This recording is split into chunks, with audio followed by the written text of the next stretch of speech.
The Passover. The Lord said to Moses and Aaron in the land of Egypt, "This month shall be for you the beginning of months. It shall be the first month of the year for you. Tell all the congregation of Israel that on the 10th day of this month every man shall take a lamb according to their fathers' houses, a lamb for a household. And if the household is too small for a lamb, then he and his nearest neighbor shall take according to the number of persons, according to what each can eat you shall make your count for the lamb. Your lamb shall be without blemish, a male a year old. You may take it from the sheep or from the goats. And you shall keep it until the 14th day of this month, when the whole assembly of the congregation of Israel shall kill their lambs at twilight. Then they shall take some of the blood and put it on the 2 doorposts and the lintel of the houses in which they eat it. They shall eat the flesh that night, roasted on the fire, with unleavened bread and bitter herbs they shall eat it. Do not eat any of it raw or boiled in water, but roasted, its head with its legs and its inner parts. And you shall let none of it remain until the morning, anything that remains until the morning you shall burn. In this manner you shall eat it, with your belt fastened, your sandals on your feet, and your staff in your hand. And you shall eat it in haste. It is the Lord's Passover. For I will pass through the land of Egypt that night, and I will strike all the firstborn in the land of Egypt, both man and beast, and on all the gods of Egypt I will execute judgments. I am the Lord. The blood shall be a sign for you, on the houses where you are. And when I see the blood, I will pass over you, and no plague will befall you to destroy you, when I strike the land of Egypt. This day shall be for you a memorial day, and you shall keep it as a feast to the Lord, throughout your generations, as a statute forever, you shall keep it as a feast. 7 days you shall eat unleavened bread. On the first day you shall remove leaven out of your houses, for if anyone eats what is leavened, from the first day until the 7th day, that person shall be cut off from Israel. On the first day you shall hold a holy assembly, and on the 7th day a holy assembly. No work shall be done on those days. But what everyone needs to eat, that alone may be prepared by you. And you shall observe the feast of unleavened bread, for on this very day I brought your hosts out of the land of Egypt. Therefore you shall observe this day, throughout your generations, as a statute forever. In the first month, from the 14th day of the month at evening, you shall eat unleavened bread until the 21st day of the month at evening. For 7 days no leaven is to be found in your houses.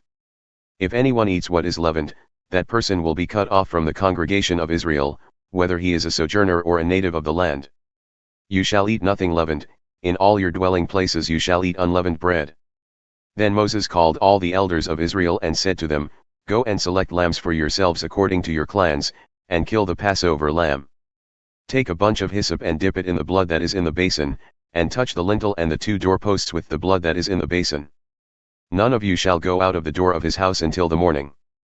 For the Lord will pass through to strike the Egyptians, and when he sees the blood on the lintel and on the 2 doorposts, the Lord will pass over the door and will not allow the destroyer to enter your houses to strike you. You shall observe this rite as a statute for you and for your sons forever.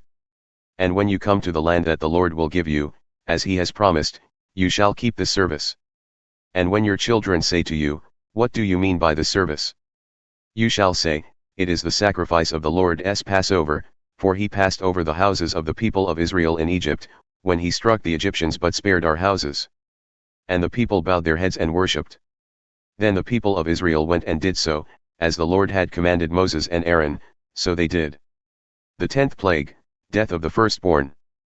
At midnight the Lord struck down all the firstborn in the land of Egypt, from the firstborn of Pharaoh who sat on his throne to the firstborn of the captive who was in the dungeon, and all the firstborn of the livestock. And Pharaoh rose up in the night, he and all his servants and all the Egyptians. And there was a great cry in Egypt, for there was not a house where someone was not dead. Then he summoned Moses and Aaron by night and said, Up, go out from among my people, both you and the people of Israel, and go, serve the Lord, as you have said. Take your flocks and your herds, as you have said, and be gone, and bless me also. The Exodus. The Egyptians were urgent with the people to send them out of the land in haste. For they said, We shall all be dead. So the people took their dough before it was leavened, their kneading bowls being bound up in their cloaks on their shoulders. The people of Israel had also done as Moses told them, for they had asked the Egyptians for silver and gold jewelry and for clothing. And the Lord had given the people favor in the sight of the Egyptians, so that they let them have what they asked. Thus they plundered the Egyptians.